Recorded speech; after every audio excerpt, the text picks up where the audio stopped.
This is my summer 2018 garage side door repair project.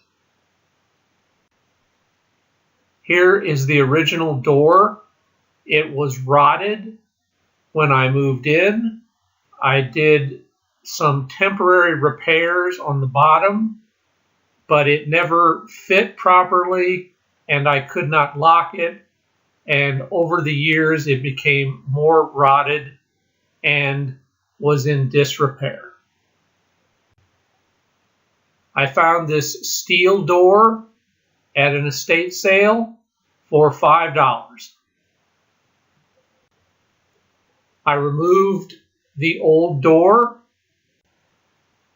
and removed the door frame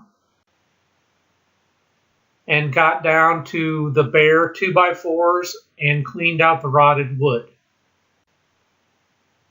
I reinforced part of the 2x4 frame.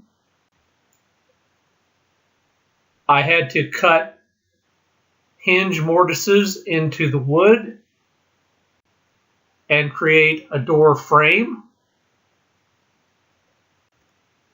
I was able to maneuver the door into the opening and nail it in place.